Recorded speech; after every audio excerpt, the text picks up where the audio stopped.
230 ಪ್ರಶ್ನೆಗಳ ಪೈಕಿ 70 ಪ್ರಶ್ನೆಗಳ ಉತ್ತರಗಳನ್ನು ಸದನದಲ್ಲಿ ಮಂಡಿಸುತ್ತಿದ್ದೇನೆ. ಓಕೆ, ಈಗ ಶೂನ್ಯ ವೇಳೆ ಅರಗ ಜ್ಞಾನೇಂದ್ರ ಒಂದು ನಿಮಿಷ ಅಂತ ಸಾಕಷ್ಟು ಸದನದ ಸದಸ್ಯರ ಅಟೆಂಡೆನ್ಸ್ ಹೆಚ್ಚಾಗಿ ಕೆಲಸ ಮಾಡುವಂತ ಸಾಕಷ್ಟು ಕೆಲಸ ನೀವು ಮಾಡಿರಿ, ಅದನ್ನ ನಾವು ಸ್ವಾಗತ ಮಾಡ್ತೇವೆ. ಆದ್ರೆ ಇವತ್ತಿನ ಪೇಪರ್ದಲ್ಲಿ ಬಂದಿದೆ, ನಿನ್ನೆ ನೀವು ಹೇಳಿದ್ರಂತೇಳಿ ಕನ್ನಡಪ್ರಭ ಪತ್ರಿಕೆಯಲ್ಲಿ ಶಾಸಕರಿಗೆ ಸದನದೊಳಗೆ ಟೀ ಕಾಫಿ ವ್ಯವಸ್ಥೆ ಮಾಡ್ತೀವಿ ಅಂತ ನೀವು ಹೇಳಿರಿ ಅಂತ ಬಂದಿದೆ. ಇದು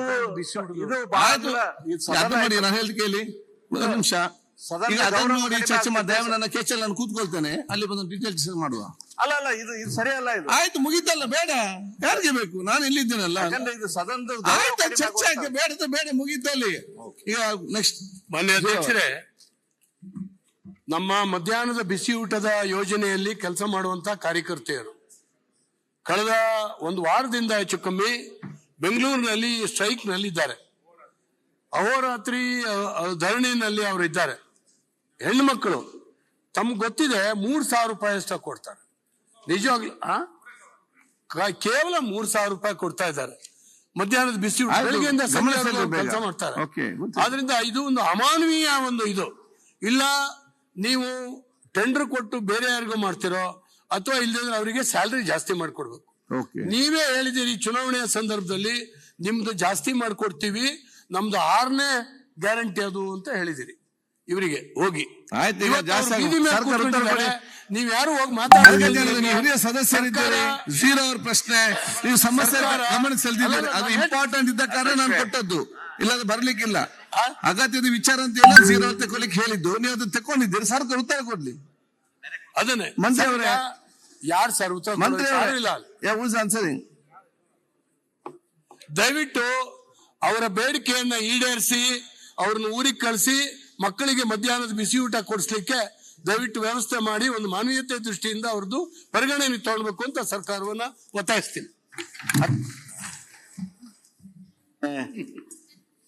ಅರಗ ಜ್ಞಾನೇಂದ್ರ ಅವರು ಒಂದು ಮಹತ್ವದ ವಿಷಯವನ್ನ ಸರ್ಕಾರದ ಗಮನಕ್ಕೆ ತಂದಿದ್ದಾರೆ. ಏನು ಅಡಿಗೆ ತಯಾರಕರು ಹಾಗೂ ಸಹಾಯಕರೇನಿದ್ದಾರೆ ಅವರ ಗೌರವಧನ ಹೆಚ್ಚಿಸೋದಕ್ಕಾಗಿ ಅನಿರ್ದಿಷ್ಟಾವಧಿ ಧರಣಿ ನಡೆಸ್ತಾ ಇರೋದು ಸರ್ಕಾರದ ಗಮನಕ್ಕೂ ಬಂದಿದೆ.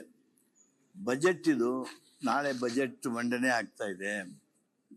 ಈ ಸಂದರ್ಭದಲ್ಲಿ ಈ ಬೇಡಿಕೆಗಳ ಬಗ್ಗೆ ಒತ್ತಡ ಹೇರೋದು ಅಥವಾ ವಿರೋಧ ಪಕ್ಷದವರು ಪ್ರಸ್ತಾಪ ಮಾಡೋದು, ನಾವು ಅದೇ ವಿಚಾರದಲ್ಲಿ ಗಂಭೀರವಾಗಿ ಪರಿಗಣಿಸ್ತಾ ಇರೋದು ಅದೆಲ್ಲವೂ ಸಹಜ ಸಾಮಾನ್ಯ.